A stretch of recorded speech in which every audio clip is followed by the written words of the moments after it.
कक्षा चौथी, विषय परिसर अध्ययन 2, पाठ 5, शिवाजी महाराज की शिक्षा व्यवस्था। तो बच्चों, आज हम शिवाजी महाराज की शिक्षा व्यवस्था के बारे में जानेंगे।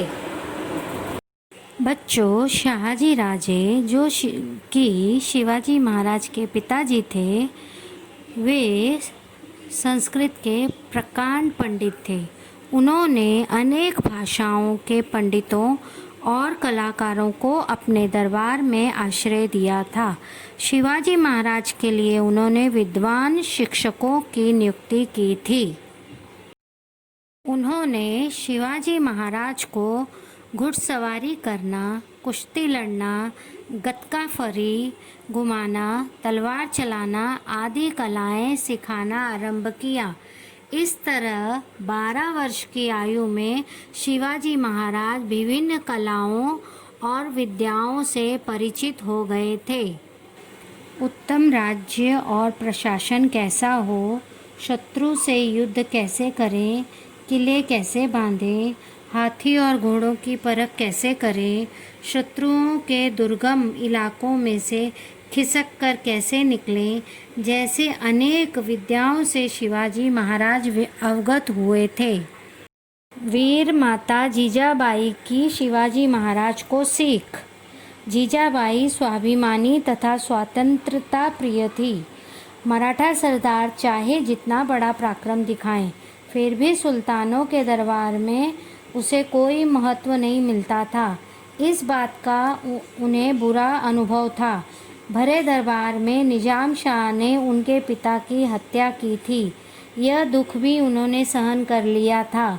जीजाबाई ने निश्चय किया था, उनके पुत्र शिवा इस प्रकार दूसरों की चाकरी नहीं करेंगे। वे स्वयं अपने लोगों का राज्य अर्थात स्वराज्य का निर्माण करेंगे। इस विचार से वे शिवाजी महाराज को सुसंस्कृत कर रही थी। जीजाबाई कहती थी, शिवा भोसलों के पूर्वज श्री रामचंद्र थे। श्री रामचंद्र ने दुष्ट रावण को मारा और प्रजा को सुखी बनाया। जादवों के पूर्वज श्री कृष्ण थे। उन्होंने दुष्ट कंस को मारा और प्रजा को सुखी बनाया। श्री राम और श्री कृष्ण के वंश में तुम्हारा जन्म हुआ है। अरे, तुम भी दुष्टों का नाश कर सकोगे और तुम भी गरीबों को सुखी बना सकोगे। माँ साहेब के उपदेश से शिवाजी महाराज को उत्साह मिलता था। राम, कृष्ण, भीम और अर्जुन आदि वीरों की कहानियाँ उन्हें याद आती थी। वे ही वीर पुरुष शिवाजी महाराज के ध्यान, मन तथा स्वप्न में निरंतर रहते थे। शिवाजी महाराज सदैव यही सोचते थे, जैसे वे वीर अन्याय के विरुद्ध लड़े, वैसे ही हम भी लड़ेंगे। इस प्रकार उन्होंने दुष्टों का दमन किया, उसी प्रकार हम भी करेंगे। बच्चों, मावल में रहने वाले लोगों को मावले कहा जाता था। मावले ईमानदार, कठोर परिश्रमी और फुर्तीले थे। जीवट में उनकी बराबरी कोई नहीं कर सकता था, लेकिन सुल्तानों के शासन से वे त्रस्त थे।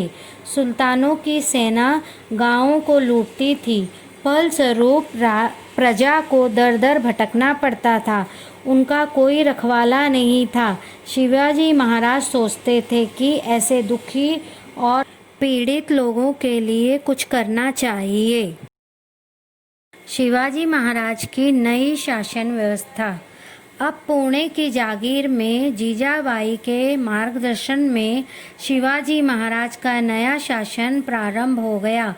इस काम के लिए शहाजी राजे ने तैयारी करवा दी थी। शिवाजी महाराज को बेंगलोर से पुणे भेजते समय श्यामराज नीलकंठ पेशवे, बालकृष्ण हनुमंते, मंजूमदार, माणकोजी, दहातोंडे, सरनौबत और रघुनाथ वल्लाल सबनीस, सोनोपंत डबीर जैसे अनुभवी व्यक्ति उनके साथ कर दिए थे, मानो ये सब स्वतंत्र राजा के अधिकारी ही हों। शहाजी राजे ने इन अधिकारियों को पुणे इसलिए भेजा था कि शिवाजी महाराज अपनी जागीर का प्रशासन अच्छी तरह से चलाएं। ये सभी कार्य मानो स्वराज्य का सूर्योदय ही था। शिवाजी महाराज का विवाह। उस समय बचपन में विवाह करने की प्रथा थी। तब जीजा माता ने कहा, अब हमारे शिवा का विवाह कर देना चाहिए। अतः उनके लिए सुयोग्य कन्या की खोज प्रारंभ हुई। उन्हें एक कन्या पसंद आई। उनका नाम था सईबाई। वे फलटन के नाइक निम्बालकर घराने की बेटी थी। यह विवाह बड़ी धूमधाम से संपन्न हुआ। तो बच्चों, इस प्रकार जीजाबाई और शहाजी राजे दोनों ने मिलकर शिवाजी महाराज को सभी विद्याओं से अवगत कराने का कार्य किया, साथ ही उन्हें सुसंस्कृत बनाया।